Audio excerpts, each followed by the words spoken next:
আমি ডানা কাটা পরি, আমি ডানা কাটা পরি।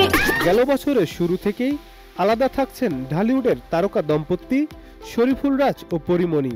ছেলে পুণ্যকে নিয়ে পরীর সংসার। বিচ্ছেদের ফলে পরী তো দূর, ছেলের সাথেও নেই রাজের সাক্ষাৎ। তবে দীর্ঘদিন পর নাকি সাক্ষাৎ হলো রাজ পরিপূর্ণর।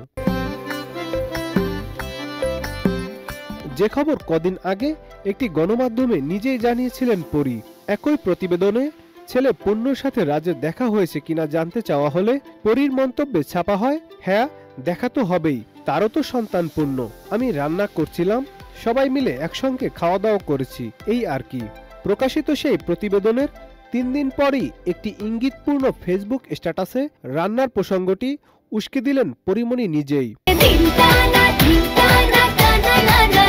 শনিবার সকালে দেয়া সেই স্ট্যাটাসে পরী লিখেছেন, যাকে আমার বাসার দারোয়ানি গেটে অ্যালাউ করবে না সে স্বপ্নে আমার রান্না খায়। পরীর এমন স্ট্যাটাসের পর অনেকেই মনে করছেন এই ইঙ্গিতপূর্ণ স্ট্যাটাসটি রাজকে লক্ষ্য করে দিয়েছেন পরী, যদিও স্পষ্ট করে কোথাও কিছু বলেননি তিনি। তবে পরীর সেই স্ট্যাটাসে অভিনেতা শিমুল খান মন্তব্য করে জানতে চান, কে খাইলো তোমার রান্না?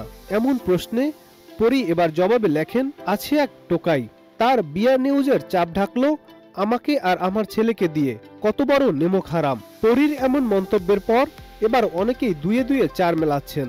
স্ট্যাটাস ও মন্তব্যে যে পরীর টার্গেট কে, সেটা আবার অনেকেই আকার ইঙ্গিতে মন্তব্য করে জানানো দিচ্ছেন।